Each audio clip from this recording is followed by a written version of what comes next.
Assalamu alaikum барлығыңыздарга, кутмандуу кечиңиздер менен Дубайдан ысык салам. Атайын жакшы бир окуя менен бөлүшкүм келип турат. Ал окуяны эсиме түшкөн да бир себеби, ошол жакта адамдарды көрүп, канчалык кубанып жүргөндөгүсүн көрдүм дагы.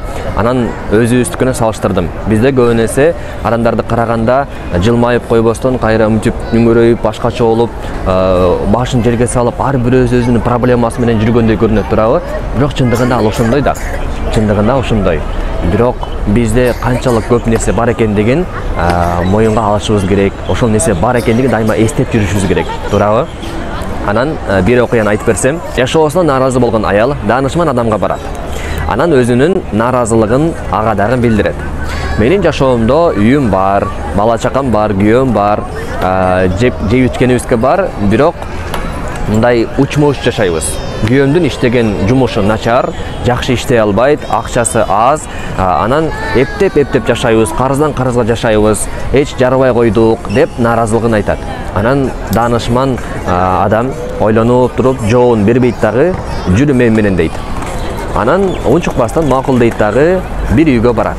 Короосунун сыртынан караганда аябай шаң шөөкөт, кубаныч, жаш балдардын күлгөнү, кубанганы, алар бири-бирин колдошмак ойногону, ошолорду көрөт дагы. Анан бул бактылуу үй белекен, аябай сонтурбайбы? Мен да үй белем ушундай болсо деп ичинен ойлонот аял киши. Анан ошол даанышман адам тигил аялды көрсөтөт дагы. Бактын түйүндө отурган аялды көрдүңбү дейт. Ооба.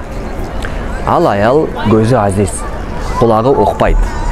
Балдарынын кубанганын, балдарынын күлгөнүн, балдарынын өсүп чоңойгонун эч качан көргөн эмес деп айтат. Анан сапарын кайра улайт дагы, кийинки көчөгө барып туруп, караса балдары сыртта көчөдө ойноп жүргөн, үйү дагы сонун, бирок күйөөсү өлүп калган.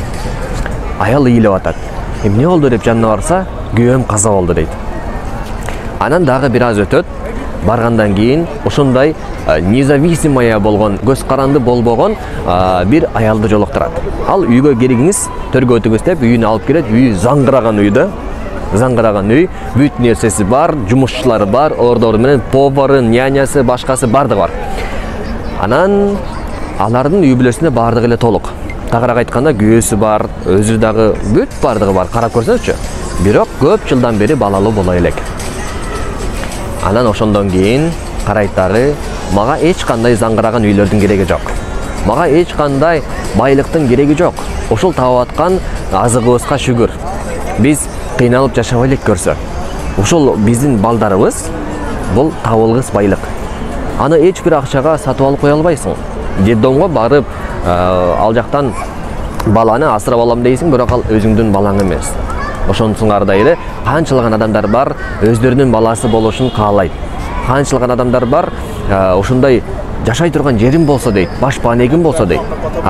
Бизде ал нерсенин бардыгы бар. Андыктан шүгүр дейли. Шүгүр дегенге бизде себептер миллион. Бир эле көзүбүздү алып карай турган болсок, анын бизге алып келип аткан жашообузга болгон пайдасын санай турган болсок, санап бүтө албайбыз. Мисалга, апабызды көргөндө ал өзүнчө кубаныч. Атабызды көргөн ал өзүнчө кубаныч. Балдарыңызды көргөн, келинчегиңизди көргөн, ошондой кооз жерлерди көргөн. Бул дагы ар бирөөсү бирме-бир өзүнчө кубаныч болуп саналат.